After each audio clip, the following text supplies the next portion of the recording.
Bonjour, sors ton ose et mets ta bavette, car aujourd'hui je vais te montrer la voix de Space Chef Kaiser. J'en ai les papilles qui frétillent.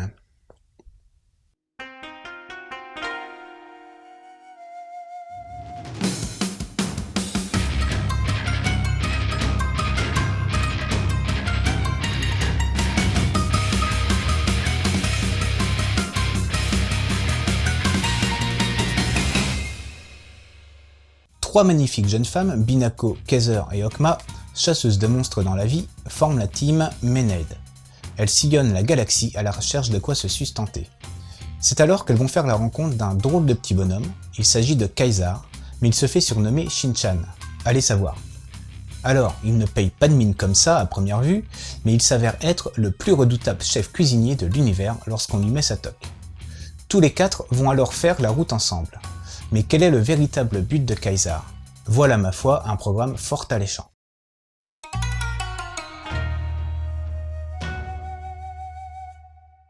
Bon, on ne va pas se le cacher, le coup de crayon de Boichi est vraiment superbe. Les décors sont riches en détails et en finition, les personnages sont sublimes. Le mangaka reste fidèle à lui-même et ne lésine pas sur la plastique magnifique de nos trois héroïnes. On sent qu'il aime montrer les formes féminines et on en prend plein les yeux. Du côté de la mise en case, c'est très dynamique.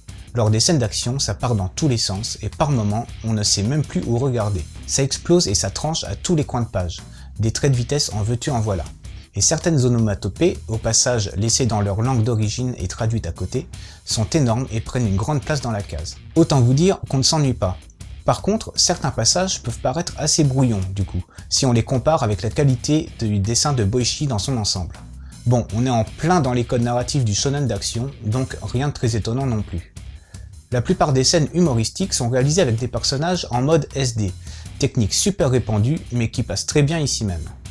L'édition est toute simple mais de qualité, format standard, couverture souple avec jaquette, etc. Mais si tu enlèves cette jaquette, tu pourras découvrir sur la couverture et la quête de couve un petit strip bonus bien nimp à l'image du manga quoi.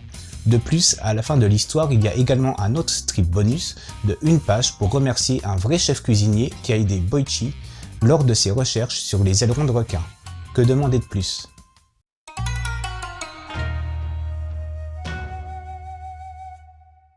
Boichi est connu principalement pour Sunken Rock, un seinen d'action-humour ou encore pour Terraform Mars Asimov, mais il a également fait ses débuts en réalisant un ecchi hentai du nom de Lovers in Winter, qui je crois n'est jamais paru encore en France. Et ceci explique peut-être cela. En effet, l'intérêt de Space Chef Kaiser se situe principalement dans les trois magnifiques acolytes du chef cuistot de l'espace et le plaisir de les voir se retrouver en tenue d'Adam. Enfin, de Ève pour le coup. Mais j'exagère peut-être un peu. On est ici dans du 100% humour. On a un pitch de départ, à savoir Kaiser parcourant l'univers pour prouver qu'il est le meilleur chef, et la team Menade chassant les monstres. Le reste n'est qu'une succession de missions et de défis culinaires plus délirants les uns que les autres. C'est frais, c'est léger, et on se surprend à avaler les chapitres et à finir le manga sans avoir eu le temps de dire ouf. On a donc une trame principale avec une évolution de la quête du héros à l'intérieur d'une succession de petites histoires bien marrantes, et en cela, ça me fait un peu penser à Dr. Slump de Akira Toriyama. Bon, c'est mon ressenti tout personnel.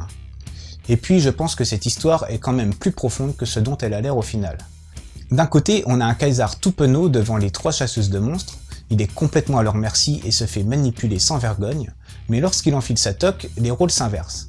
Kaiser devient un guerrier sans pitié et les trois belles sont complètement sous le charme du chef. Qu'est-ce que ça peut vouloir dire finalement? Peut-être que Kaiser n'est pas aussi imbécile qu'il en a l'air, que Kaiser, Binako et Okma ne sont pas que des tueuses sans cœur, que les sentiments, les relations, la vie sont plus complexes que ce qu'on pense. Bref, l'amour, l'humour et la bonne humeur transpirent tout au long de ce manga, et ça fait du bien de temps en temps. Pour compléter cette lecture, je te conseillerais d'abord Sunken Rock de Boichi. Un japonais arrive en Corée du Sud pour devenir policier et ça va partir en cacahuète. Ensuite, Abenobashi Magical Shopping Street, un seinen d'aventure fantastique où deux ados parviennent à voyager à travers leur quartier mais dans des univers parallèles. Et enfin, puisque je t'en ai parlé un peu avant, Dr. Slump, qui compte les aventures totalement loufoques d'une petite fille robot et de ses amis. Voilà, c'était Joyson, j'espère que cette petite chronique t'a plu et qu'elle t'aura donné envie de lire Space Chef Kaiser. Je te dis à bientôt et continue de suivre la voie du manga.